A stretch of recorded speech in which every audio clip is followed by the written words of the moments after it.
पूरी तरह से नकार चुकी है और इसलिए भारतीय जनता पार्टी की ये जीत हुई है। उन्होंने ये भी कहा कि दिल्ली में अब डबल इंजन की सरकार बनेगी और तेजी के साथ विकास के काम होंगे। लोकसभा चुनाव में भारतीय जनता पार्टी की जीत के बाद में लगातार जलेबियां बांटने और खाने का सिलसिला जारी है। भारतीय जनता पार्टी की तरफ से मुख्यमंत्री नायब सिंह सैनी और मोहनलाल कौशिक ने हरियाणा भवन में जहां जलेबियां बनाई भी और उसका स्वाद भी चखा। हमारे साथ में हरियाणा सरकार में मंत्री राजेश नागर हैं, उनसे बात कर लेते हैं। सर, जलेबियों की खूब चर्चा है, स्वाद डबल हो गया होगा डबल इंजन की सरकार दिल्ली में। देखो, हरियाणा में पूरे हरियाणा की जलेबी, गोहाना की जलेबी पूरे भारत में नहीं पूरे विश्व में मशहूर है। और आपको पता भी है कि आप अब से ही नहीं, बहुत सालों से, और अगर बाहर से भी कोई आते हैं, फॉरेनर्स आते हैं या हमारे दूसरे प्रदेशों से भी लोग आते हैं, तो गोहाना की जलेबी जरूर खाते हैं। और ये आज जीत तो मैं पहले से ही कहता आ रहा था कि भारतीय जनता पार्टी की सरकार बनेगी, पूर्ण बहुमत से बनेगी और 50 के करीब सीट आएंगी। तो देखो, दिल्ली की जनता ने केजरीवाल को बिल्कुल नकार दिया।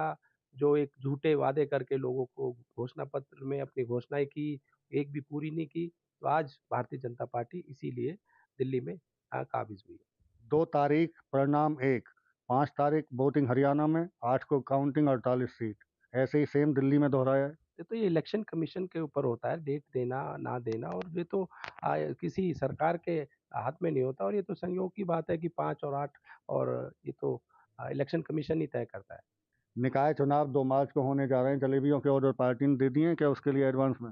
देखो, मैंने आपको पहले भी बताया, हरियाणा की जलेबी, गोहाना की जलेबी पूरे भारत में ही नहीं, पूरे पार्टी के लिहाज से पूछ रहा हूँ मैं, पार्टी की जीत। पार्टी के लिए तो है ही। मिठाई तो बांटी जाती है, लड्डू जलेबी ये तो बांटे जाते हैं। और जलेबी तो का कल्चर तो हरियाणा में बहुत पहले से ही चलता आया है कि भाई कोई भी ब्याह शादी या कोई फंक्शन होता है, कोई अच्छा मुहूर्त होता है, या कोई अच्छी शादी ब्याह में भी सब जगह जलेबी का चलन तो पहले से ही हरियाणा में चलता आया है। यानी कि जो चलन चल रहा है जलेबियों का, 2 मार्च को जो वोटिंग होगी उसमें भी पार्टी जलेबी बांटेगी, उसके बाद परिणाम 12 मार्च को आएंगे जब निकाय के। बिल्कुल, बिल्कुल। देखो, पहले भी ट्रिपल इंजन की सरकार थी हमारे पूरे फरीदाबाद में भी। और हम जहाँ-जहाँ हमारे निकाय चुनाव थे, सब जगह हमारी भारतीय जनता पार्टी के उम्मीदवार जीते थे। चाहे कोई जिला उसके निकाय चुनाव हो, इसके सभी जगह हमारे उम्मीदवार जिनको कमल का निशान दिया गया था, सभी जीत कर आए थे। और इस बार भी फिर से भारतीय जनता पार्टी के सभी उम्मीदवार जो कमल के निशान पर लड़ेंगे, उसमें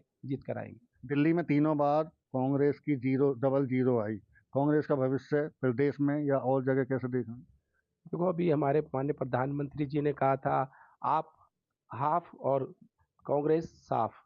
तो ये कांग्रेस के पास आज, हम हरियाणा की बात करें, अपना नेता तक नहीं चुन पाए। हमारे जिले की बात करें, अपना जिला अध्यक्ष तक आज तक नहीं चुन पाए। तो इनको आप, इनके आपसी लड़ाई, गुटबाजी, मतभेद सब जग उजागर है। और इनको पता है कि भाई आज किसी का इनका भविष्य पता है कार्यकर्ताओं को कि भाई हमारा कोई नेता लीड करने वाला नहीं है, कोई लीडर लीड करने वाला नहीं है। तो कांग्रेस का भविष्य तो आपको पता है क्या होने जा रहा है।